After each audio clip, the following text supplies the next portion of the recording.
আশা করছি আপনারা ভালো আছেন। আপনারা দেখছেন রূপ রান্নাঘর। এখানে আমি প্রতিদিন নতুন নতুন রান্না শেয়ার করি, একদম ঘরোয়া মশলায় দারুণ টেস্ট।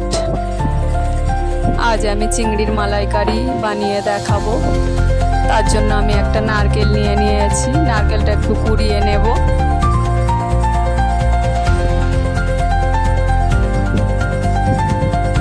নারকেলটা আমার কোরানো হয়ে গেছে, এবার তুলে নেব। কি কি লাগবে একবার দেখে নেব। নারকেল, চিংড়ি, আদা, রসুন, জিরে বাটা, পেঁয়াজ, হলুদ, লঙ্কার গুঁড়ো, শুকনো লঙ্কা, গোটা গরম মশলা, লবণ, তেল, কয়েকটা কাটি নিয়েছি। চিংড়িগুলোকে এইভাবে সোজা করে নেব।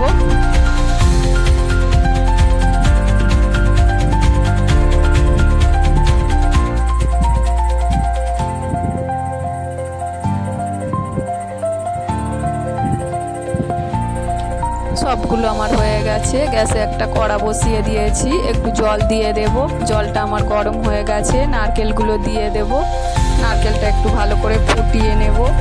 নারকেলটা আমার ফুটে গেছে, নামিয়ে নেব। আবারও একটা কড়া বসিয়ে দিয়েছি, একটু তেল দিয়ে দেব।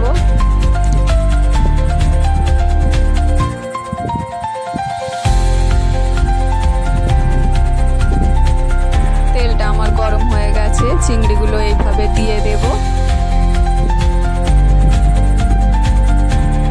এই ফাঁকে আমি নারকেলটা ভালো করে চিপে নারকেলের দুধটা বের করে নেব।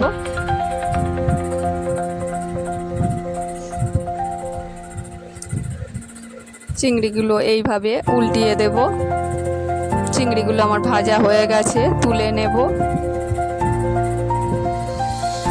গোটা গরম মশলা, একটা শুকনো লঙ্কা দিয়ে দেব।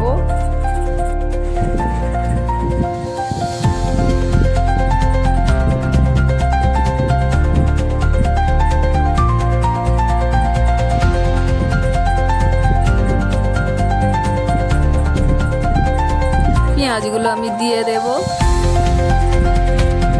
পেঁয়াজগুলো ভালো করে ভেজে নিতে হবে। এই সময় গ্যাসটাকে লোতে রাখবেন, নইলে মশলাটা পুড়ে যেতে পারে।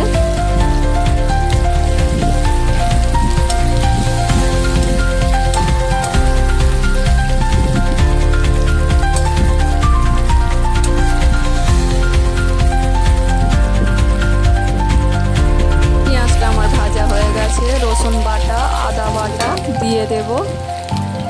আবারও কিছুক্ষণ কষিয়ে নেব। রসুনের যতক্ষণ কাঁচা গন্ধটা না চলে যায় ততক্ষণ পর্যন্ত কষিয়ে নেব। হলুদ দিয়ে দেব, লঙ্কার গুঁড়ো দিয়ে দেব, লবণ দিয়ে দেব। আবারও কিছুক্ষণ কষিয়ে নেব। অল্প একটু জল দিয়ে দেব যাতে মশলাটা কড়ার গায়ে না লেগে যায়।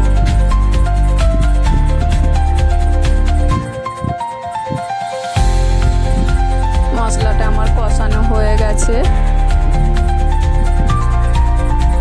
আগে থেকে নারকেলের দুধটা বের করে রেখেছিলাম, সেটা দিয়ে দেব। একটু ফুটে যাওয়া পর্যন্ত অপেক্ষা করব। ফুটে গেছে, চিংড়িগুলো দিয়ে দেব। আবারও কিছুক্ষণ ফুটিয়ে নেব। চিংড়ির মালাইকারি আমার প্রায় রেডি হয়ে গেছে। এবার নামিয়ে নেব, প্লেটে সাজিয়ে নেব।